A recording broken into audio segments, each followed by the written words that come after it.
Greetings again in the mighty name of our Lord Jesus Christ. Welcome to the second episode of God Has a Plan. Interview with the senior pastor TETULO RABONU from the village of Naingani in the island of Patiki in the province of Lomaiviti. We are listening to the testimony, and he went to school in Nandi College, and before joining FIT, Fiji Institute of Technology, and also FNTC to further his study as a light automotive engineer. So continue. Praise the Lord. So the continuation of my sharing, just want to go back to Nandi College. When I was in Nandi College, I stay away from all those. But the funny thing is, I don't have that urge to join the Christian fellowship in school. There was a Christian fellowship in Nandi College. They are very vibrant. They will take part in the Easter service, and anything to do with the church gathering at in the school, they're always there, the Christian fellowship. But I never attend the CF in the school, because it was when I was in Form 3. Always when there's like a game, rugby match, they always started fighting. And not only that, some of these senior boys in the CF, they always swear. And when we have a Nandi College night, the social night, there's a story when we come back to school Monday and Tuesday, that these are the very people too, that they are drunk and they do all sorts of things which is ungodly.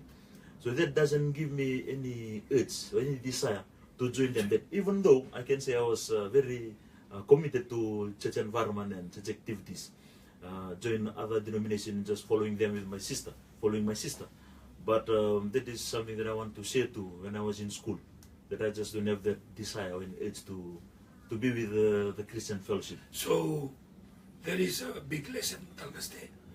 That means most of our young men in Fiji today, maybe they are not committed to Christian walk, Christian life, because they see their parents or those that are older than them, even though they participate in church or hold church position or pastor, they are not living that life. Yes. No? So there's no urgency, or there's no urge, or what do you call, conviction for them to become involved in the Christian environment, because they see that these people are not really committed. It's only by mouth, but not by life. Okay, continue. It was very easy for me to try to, when I was with my sister, just to stay in the church environment, because I always remember our parents, how committed they are in the church. That even though in those hard days, but they're still very committed. So I always look at my parents, because I look at my father. Because when we were in the village, even our when he will come to the village, they will be drinking kava, and after that up to singing, drinking, and I see the taltala, they also do singing, drinking. But I always see my dad, he will just go in and then just sit with the taltala, then he will come out. He won't be with them all those days. So when I was growing up in the church environment, I always when I was growing up, I always say, one day I will become a preacher, I will be just like my dad. So that even though there were tal coming in, going out, but they were not my hero those days. I always look at my father as my hero early days, on how committed he was in the Methodist sector. So your father, who is also a pastor, becomes your mentor. Yes. Because the way he lives his life. Yes. He was not more on the social side, Yes. drinking kava, singing, drinking after church service. So that builds that mentor around you. Yes. And then you, in Namaka, you are becoming a missionary in the Methodist Church. How do you become a missionary in the Methodist Church? Well, I spent 2 years in FIT doing 3 stages of light automotive. That was end of 97 and to 1998. By the end of 1998, because we were, my sister, by now, my sister in 1998, we moved to Matawaliboli. It was way back in 1993 that we were in Matawaliboli. So our house is the first house in Matawaliboli housing. So the next 6th house, that was the 6th block, that was the Methodist Church in Matawalwali. That's the Kuritamana Koroitamana Church in the Tambradaka Pedani. Pelani. So it was during that Christmas break, that Christmas to New Year's week, when there is what you call evangelism in the church in the Pedani. So one of the someone came home and requested if our family can provide items to this 1 week of evangelism. So we came in and we went and request the family in Langalanga, Bully's family.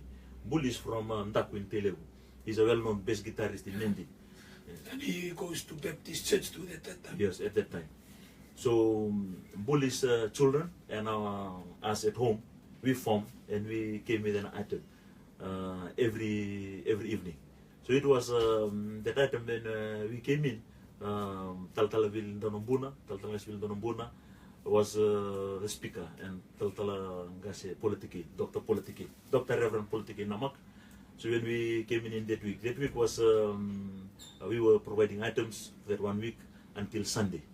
So after that 1 week, that we met on Friday.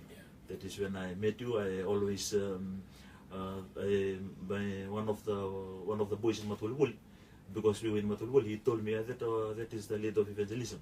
He is we call him Brother At. And that time we always watch you in the Sewale. I first saw you in the Sewale, which is a rugby tournament in Tambadana. Yes. You always play number 6, number 7, sometimes at number 8. And one of my best friend was Tambo Tagatak. This Tambo Tagatak, he was the captain of Nandi Heron. He also now he's still playing rugby league in overseas. He was a very big man. And I remember it was in 1998 during the Sewale that you were wearing headgear. I'm talking about the first time when I saw you in Gasilevu, and that was the second time when we shook hands at that evangelism. Yeah, Tambua was we were all cheering for Tambua, for the Pedani team, and he was running the ball very hard, and he was unstoppable. He was very big, like probably maybe like John Lomu, if you know Tambua Takataka. Yes, he come when we take that moment when he took the ball and he just ran straight. And you were there. All I remember was number 8, another Jesse with that headgear, and we were all cheering. Then the next thing, it was both Tambo's leg was up in the air, and you dumped him that moment. And we were just waiting after the game. You were sitting at the CAF compound, that double story, under the tree, under the mango tree, the small mango tree, another team. So we were standing afar and we were just want to peep in. Who's that number 8 wearing the headgear? We want to see. And when that's when we saw you and we say, oh, he's not that young. Eh? How can he tackle Tambua? Because at that time Tambua was playing for Nandi Heron with Etonia Nandura, yes, Saul Rambaka. So I saw you that day at the Sewale. And after that, when we met at during that evangelism, 1998, from Christmas to New Year, then I didn't know that this man, Brother Atu, is very committed, because he was very committed to church from that playing rugby. I can't differentiate it. But after that church, that program, something happened. That there's something happened that I desire to follow, to join in to your team. Yes, that moment. Little I realized that that was that was the moment that is going to change everything in my life. In Jeremiah 29:11, we have a plan. Our parents have a plan. Maybe our friends have a plan. Even the devil have a plan. But that's when God's plan start to unveil in your life. And I remember you used to come home and teach Sophia and Rosie. And Kula was very small to do items. And I think Tori was there, Demo was there, my niece were at home. And there was a beginning, a very young Methodist Church evangelism team that we formed at that time. Continue from there. Yeah, I remember after that we used to come attending service, the Namaka English service at Nasaredi. The bus will pick at after 6. Church service supposed to start at 7. It will come in Matawalwali, and we will come into the bus going to Namaka Nasaredi English service, and there will be Uncle Arthur, the owner of the bodybuilder gym. Still there today. He used to play guitar. His favorite song was I Don't Know Why Jesus Loves Me. all those moments. The beauty about my coming, what always touched me is I always look at my dad as my mentor. My dad is about church. On the DVD, on the video, I watch those big preachers. But I always remember my dad because for them, I watch them, I listen. But I always see my dad. I saw him what he do. After the church, yes, you see your dad after the church, yes, and the same dad in the church. It doesn't change. Yes. Yeah. So, and I remember you always ask me if I can come sometimes, come home. Yeah. But I always see when we have when the family, when the children, they put up their item, it was all girls. And Elijah was like after like 4 years old, 4 to 5. And coming from I was a young man at my 19 to 20. How can I go into, after we talk, and I will say, how can I go into your house? That's what it's in me. All girls there. No, it's hard for a young man to come home. And I remember one Friday we went together. What amazed me is when I walk inside house at Malwai, Lord 62 in Malwai. When we walk in, I was at the back. First time to come home. It was still in January 1999. What amazed me that day, the prayer. The girls, the children were doing items with Tauri Demo, and the children, they were doing items. The prayer that night, they were items with prayer, practicing accent song with chain prayer and with their mom. So that is the thing that touched me. And we went up to the upper room, the prayer room. We went there and you play a video with TD Jakes wearing that orange suit. Then he was doing the demonstration of the gun and the beds of the police. I still remember. That day, that was the first night too that I slept in Malwai at that upper room. So when I woke up that day, it was Saturday morning when I'm going back home. That is the thing that really touched me, that impact my life, that moment. How can this Methodist preacher, how can he live a life as this? After a few days when I come again, I saw the video that you watch at home with your family, the video, how you talk, that conversation, the relationship at home. I can see that there was no idle talking, and you can't see any Fiji Times around, and the radio station was, there's no like all those FM and all those worldly. The thing that touched me is this is a family, just a normal Methodist family, yes, not a tal. And I can say that I have mingled with the pastors in Nandi. Tal Paul Rangende, Pastor Paul Rangende, you'll know Pastor Paul Rangende, Tal Semiti, Tal Nata, and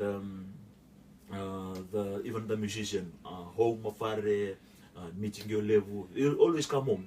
All these people, they are involved in the denomination, yes, the other denomination. But the thing that touched me is how can this family, they live just a set apart life compared to the life that others live. So I can say because I was involved in like the young man, young people, young men.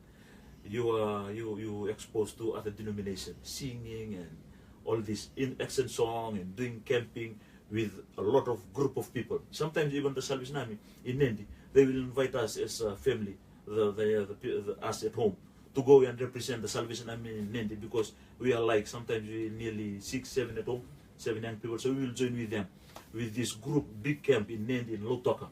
So I was already exposed to this all denomination. All denomination. But then the thing that happened that still amazed me, when I look back, I knew, as the Bible verse that you already said in Jeremiah 29:11, I knew it was God's plan for me. God has a plan for me in the church, in His calling, being a missionary.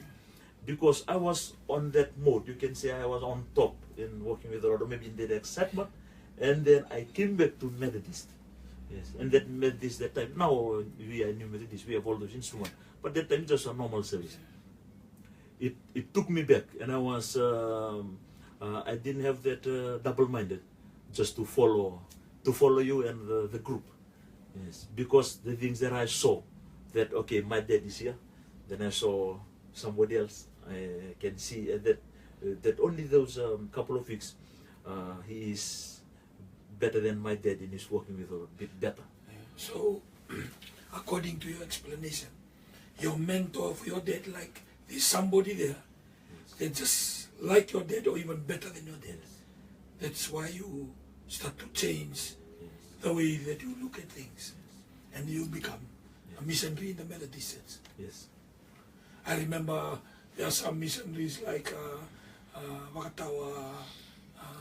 who's just passed away in Butulevo. Sunia. Pastor Sunia from Matintar, Apinisaratulevu, and there are other people like Waki, Pension Waki, and who's that, Pau Buetaki. Pau Buetaki. And these are some of the people that they really make a decision to be a missionary in the Methodist Church. And that is, when we look back and we see, it must be God at that time shaking the Methodist Church in Namaka to rise to that level. And I believe when the shaking start to happen and the foundation is weak, that's where New Methodist comes in. That we need to move to another level because the structure is not expecting the shaking that is happening. I think it was back in, it started back in 1996 when there was a theme in the Methodist Church na wakanamata kinembakirunondol. So most of the Methodist church around in Fiji, they were raising their level of spirituality. But on the other side, they don't really, they just want to raise the level of the church, but the life remains the same. No, when they go back home, they go back to the old life. But for me, no, I want my life in the church to be my life at home, my life in the workplace. And I think that's what you share that really impacts you. Yeah. And let us move on. As one last question. How do you see yourself at that time with the people around Namaka your age, when they don't take evangelism so seriously, or your experience when you knock on doors, even though from a Methodist? How do you feel the response from the people? Yes, the funny thing about it, we were Methodist missionary, Namaka Methodist. Everybody in Namaka know, every Methodist member know. Yes, it was myself from. Yes, I was from the Nandi English, Namaka English, and the Rotuman service. Yes. I look after this, and then we have one from Nagava, and Waimalika from Nasoso, from Butolevu, and Matintar. So. And Poama from Nazareth. Yes, it was Reverend Poama now. Yeah. Yes. Reverend Poama now. I was in Tavua last Sunday, Gaslevu, to preach in Tavua Levu village. And I was with the other pastors from Tavua, a denomination, eight church in Tavua. So when they were talking about a reverend, there was in Tavua. And then after that, then the police came and they took him away. So they were talking about it, and I was, oh, okay, who was that reverend? And they said, Reverend Rapuama. And I said, hey, we used to do mission, and we knew him well. It was, we started together, Puama and Eparamasiru from Malawai. We were what we found out when we were doing knock house to house visitation. Other denominations they accept us, but I still can't understand till today why even the Methodist families members, why they can't accept us at that time. And you can knock into the Methodist family at the Namaka circuit. Maybe you knock on to 5 doors, 2 or 3, or maybe it's hardly 3, it can be 2 open. But when you knock on to the other denomination, most of them they allow us, they accept us. They are from AG, CMF, Apostle. But I still can't understand that the Reverend, and we have a team, the evangelism team in Namaka, the same Namaka Methodist team, that can be, it's hard for them to accept us at that moment, even though we're just in the Methodist church. So before we come for the last episode, ladies and gentlemen, it's a big challenge to us today as we pursue our walk with God. We must be careful that sometimes our church name, denomination, can become a barrier.